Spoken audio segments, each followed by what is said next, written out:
बिस्मिल्लाहिर्रहमानिर्रहीम। अस्सलाम वालेकुम नाज़रीन। FIA पास पेपर से कुछ कंपाउंड इंटरेस्ट के क्वेश्चंस मैंने कलेक्ट किए हैं और इसके अलावा और भी जो क्वेश्चंस आए हुए थे जिस तरह के अरिथमेटिक प्रोग्रेशन के और जबरा के क्वेश्चंस ये भी इस वीडियो के अंदर हम सॉल्व करेंगे। आइए पहला सवाल लेते हैं। कंपाउंड इंटरेस्ट का क्वेश्चन है, a sum of money placed at compound interest doubles in 5 years. कह रहा है कुछ रकम है उसको कंपाउंड इंटरेस्ट पर रखा जाता है और वो 2 गुना हो जाती है 5 सालों में। 5 सालों में वो रकम 2 गुना हो जाती है। अब रकम का पता नहीं, अगर हम थोड़ा सा इसको समझने की कोशिश करें, अगर हमारे पास 100 रुपया है तो वो 5 साल बाद 200 रुपया हो जाएगा। ये मतलब है डबल का, ठीक है, after 5 years. It will amount to 8 times at the same rate of interest in. तो कह रहा है ये 8 गुना हो जाएगी कितने सालों में। It will amount to 8 times, ये 8 गुना हो जाएगी at the same rate of interest in. तो कितने सालों में ये 8 गुना हो जाएगी। अब देखिएगी, बिल्कुल सिंपल सी बात है कि 5 ईयर्स में ये हो गई 2 टाइम्स, ठीक है। अब नेक्स्ट जो 5 ईयर्स हैं, 5 में +5 कर लेंगे तो 10 ईयर्स हो जाएंगे। और ये जो डबल हुई है इसका ये फिर डबल हो जाएगी, तो 2 2 बार 4, यहाँ पर यानी कि 4 गुना हो जाएगी इनिशियल उसके इन्वेस्टमेंट के। 5 ईयर्स अगेन आप आगे चले जाएं तो 10 + 5 = 15 ईयर्स। तो 15 सालों में ये इस 4 का और 2 गुना हो जाएगी, तो 4 2 बार 8। तो ले जी हमारा आंसर आ गया 8 टाइम्स। हमने निकालना था कि 8 टाइम्स कितने ईयर्स में होगी या कितने वक्त में होगी, तो हमारा आंसर आ गया 5 ईयर्स। 5 ईयर्स के अंदर ये अमाउंट जो है, ये 15 ईयर्स के अंदर 15 सालों में ये अमाउंट जो है 8 गुना हो जाएगी, ठीक है। तो ये इसका सिंपल सा आंसर है। सीधी सी बात थी, इसमें फार्मूला लगना नहीं था, इसलिए मैंने फार्मूले के जरिए सॉल्व नहीं किया। अदरवाइज फार्मूला मैं यहाँ पर लिखने लगा हूँ कि amount this is equal to principal amount into 1 + r⁴ n in the form of years. n जो है यहाँ पर टाइम है, यहाँ पर t भी लिखा जा सकता है, टी भी फार्मूला होता है, एन भी होता है फार्मूला, एक ही बात है टी और एन।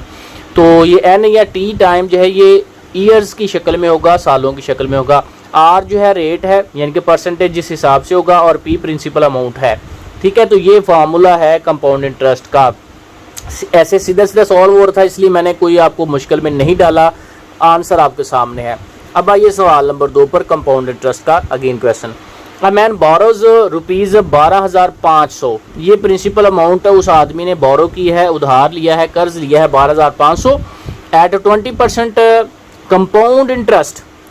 कंपाउंड इंटरेस्ट 20% के लिहाज है। At the end of every year he pays 2,000 at as partial repayment. हर साल वो जो है ना वो 2,000 रुपये देता है पार्शियल रिपेमेंट, यानी कि टोटल उसकी कुछ और पैसे बनते हैं पेमेंट के, लेकिन वो सिर्फ 2,000 रुपये जमा करवा सकता है। बकाया जो है ना उसके जो प्रिंसिपल अमाउंट है ना इसमें जमा हो जाते हैं दोबारा से। फ़र्ज़ कर लें कि सालाना उसका फ़र्ज़ कर रहा हूँ मैं समझाने खातर, फिर बाद में सवाल पे आएंगे कि साल भर उसका 3,000 रुपया जो है वो बना है इंटरेस्ट के तौर पर, तो वो 2,000 रुपया दे देता है। तो बकाया जारी बात है 1,000 बच जाता है, तो 1,000 जो है ये उसकी दोबारा से ये वाली जो प्रिंसिपल अमाउंट है इसमें जमा हो जाएगा। और फिर नेक्स्ट ईयर जो लगेगा उस पर कंपाउंड इंटरेस्ट वो ये 12,500 + 1,000 यानी कि 13,500 पे लगेगा। ये कंपाउंड इंटरेस्ट होती है, ठीक है। तो आइए अब फाइंड करना है, how much does still he owes after 3 such instalment. तो 3 यानी कि सालों के बाद या 3 इंस्टॉलमेंट के बाद उसको कितना देना पड़ेगा। अब पहले साल में हम सबसे पहले देखेंगे अमाउंट कितनी उसको पे करनी पड़नी है। ए जो है this is equal to principal amount, पीछे हम फार्मूला पढ़ के हैं 1 + r। आर जो है रेट होता है परसेंटेज में, और यहाँ पर एन या टी टाइम है। प्रिंसिपल अमाउंट है जी 12,500, यहाँ पर लिख लिया। 1 + r जो है वो 20% है, 20% का मतलब है 20/100। और टाइम जो है 1 ईयर, पहले 1 ईयर का हम चेक करेंगे, जाहिर बात है 3 ईयर्स का करना है तो 1-1 साल के हिसाब से इसको हम चेक करते जाएंगे। 1250 यहाँ पर आ गया, 100 एक बार 100 और 20 120/100, तो 20 6 बार 120, 20 5 बार 100।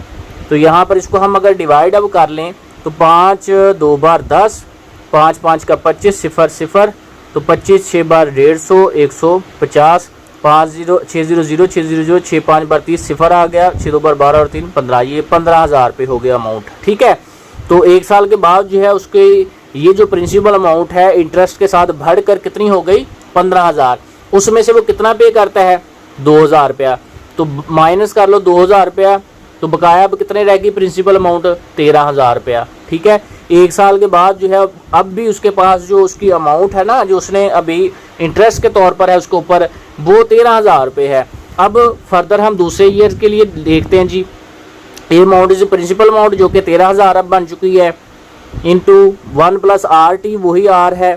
तो हमारे पास ये आर जो है सिंपली डिवाइड होकर 6/5 रह गया था एक ईयर्स के लिए। इसको यहाँ पर हम डिवाइड करेंगे तो 5 2 बार 10, 5 6 बार 30, 0 0 और ये भी 0 आ गया, एक ही सॉरी 0 2 यहाँ पर एक कम होना था, मल्टीप्लाई बाय 6 इसको कर लिया।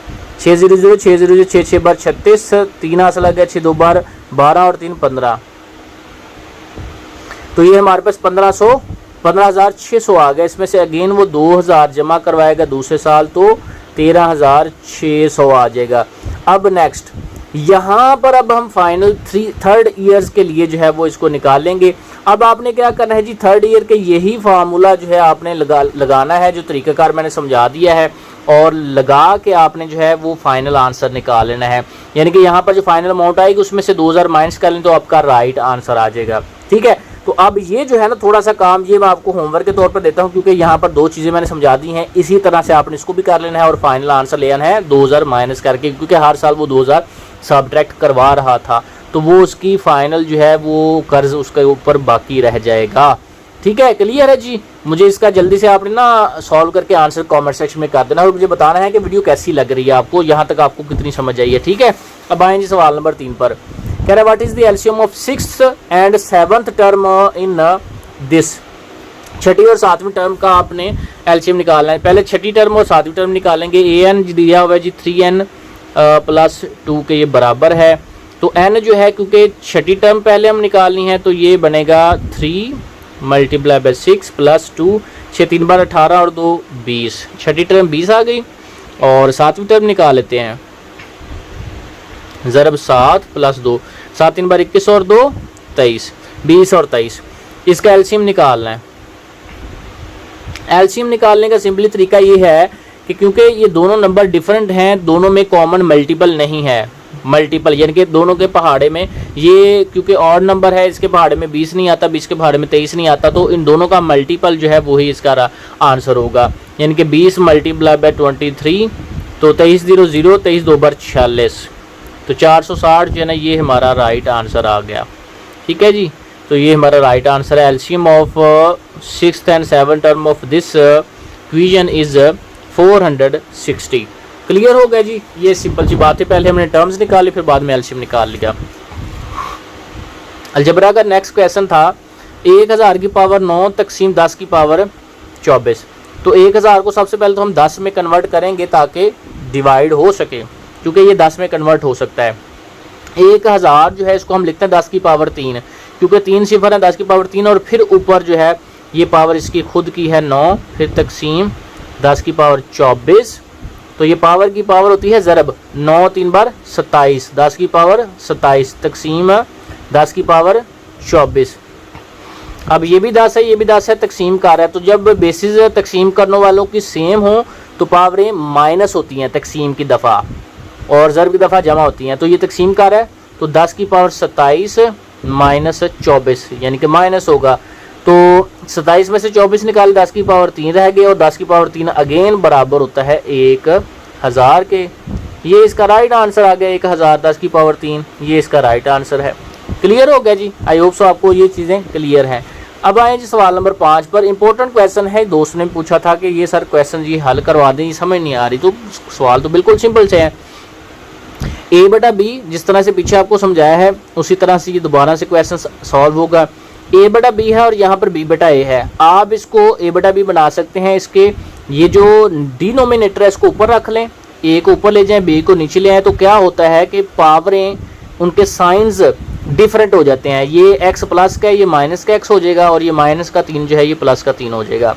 अगर आप फ्रैक्शन जो है उसको उल्ट कर देते हो, यानी कि डिनोमिनेटर को न्यूमरेटर बनाते हो और न्यूमरेटर को डिनोमिनेटर बनाते हो, तब ही होता है। अब इसके बाद ये है जनाब कि ये देखें अब दोनों की बेसिस सेम है, a बटा बी, तो बराबर में इक्वेशन में होता है ये है कि दोनों जानब अगर बेसिस सेम हो तो पावरें बराबर लिख दी जाती हैं, यानी कि x माइनस ए के ये बराबर होता है माइनस एक्स प्लस 3 के। तो ये माइनस का x इधर आके प्लस का x हो जाएगा, तो ये दोनों मिलकर 2x बना देंगे, एक उधर जाके जमा को हो जाएगा, 3 और 1 4 हो जाएगा। तो x जो है ये 2 इधर आके डिवाइड करेगा तो 2 2 बार 4, तो x जो है ये हमारे पास इसका आंसर आ गया 2।